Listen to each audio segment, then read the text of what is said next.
When a man rides a long time through wild regions, he feels the desire for a city.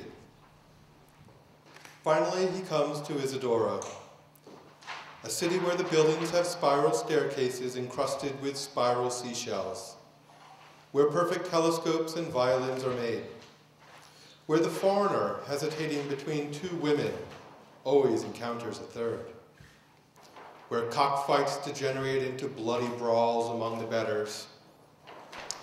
He was thinking of all these things when he desired a city. Isidora, therefore, is the city of his dreams, with one difference. The dreamed-of city contained him as a young man. He arrives at Isidora in his old age. In the square, there is a wall where the old men sit and watch the young go by. He is seated in a row with them. Desires are already memories.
If you choose to believe me, good. Now I will tell how Octavia, the spiderweb city, is made. There is a precipice between two steep mountains. The city is over the void, bound to the two crests with ropes and chains and catwalks. You walk on the little wooden ties, careful not to set your foot in the open spaces, or you cling to the hempen strands. Below, there is nothing for hundreds and hundreds of feet. A few clouds glide by. Farther down, you can glimpse the chasm's bed. This is the foundation of the city, a net, which serves as passage and as support. All the rest, instead of rising up, is hung below. Rope ladders, hammocks, houses made like sacks, clothes hangers, terraces like gondolas, skins of water, gas jets, spits, baskets on strings, dumbwaiters, showers, trapezes, and rings for children's games. cable cars, chandeliers, pots with trailing plants. Suspended over the abyss, the life of Octavia's inhabitants is less uncertain than in other cities. They know the net will last only so long.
After a 7 days march through woodland, the traveler directed towards Baucis cannot see the city, and yet he has arrived.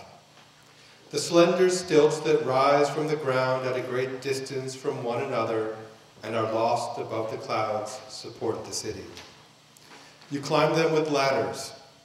On the ground, the inhabitants rarely show themselves, having already everything they need up there. They prefer not to come down. Nothing of the city touches the earth except those long flamingo legs on which it rests. There are 3 hypotheses about the inhabitants of Baucis: that they hate the earth, that they respect it so much they avoid all contact, that they love it as it was before they existed, and with spyglasses and telescopes aimed downward, They never tire of examining it, leaf by leaf, stone by stone, ant by ant, contemplating with fascination their own absence.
In Esmeralda, city of water, a network of canals and a network of streets span and intersect each other. To go from one place to another, you have always the choice between land and boat.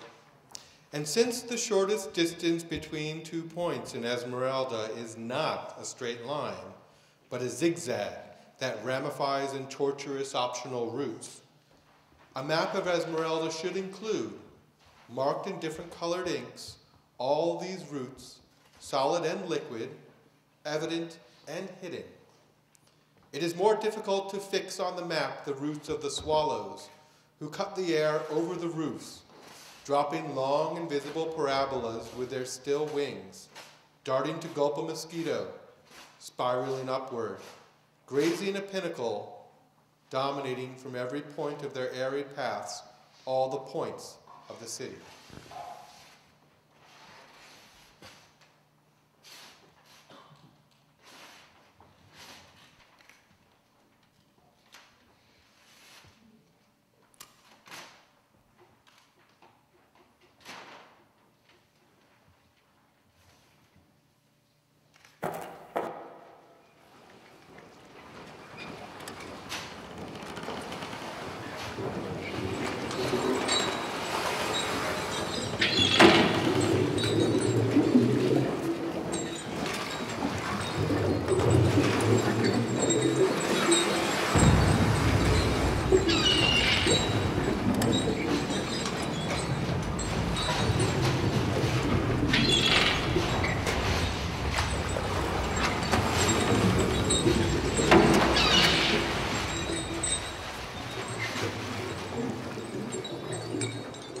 The city of Leonia refashions itself every day. Every morning, the people wake between fresh sheets, wash with just unwrapped cakes of soap, wear brand new clothing, take from the latest model refrigerators still unopened tins, listening to the last-minute jingle from the most up-to-date radio. On the sidewalks, encased in spotless plastic bags, the remains of yesterday's Leonia await the garbage truck. Not only squeezed tubes of toothpaste, blown out light bulbs, newspapers, containers, wrappings, but also boilers, encyclopedias, pianos, porcelain dinner services.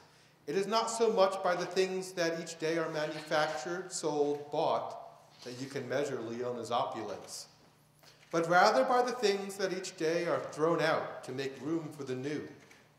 So you begin to wonder if Leonia's true passion is really, as they say, the enjoyment of new and different things, and not, instead, the joy of expelling, discarding, cleansing itself of a recurrent impurity. The fact is that street cleaners are welcomed like angels, and their task of removing the residue of yesterday's existence is surrounded by a respectful silence, like a ritual that inspires devotion. As the city is renewed each day, it preserves all of itself in its only definitive form. Yesterday's sweepings piled up on the sweepings of the day before yesterday, and all its days and years and decades. Leonia's rubbish, little by little, would invade the world if, from beyond the final crest of its boundless rubbish heap, the street cleaners of other cities were not pressing, also pushing mountains of refuse in front of themselves.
Thanks again, everyone.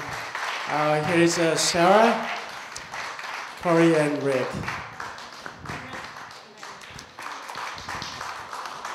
Thank you so much for being here and participating in our experiment.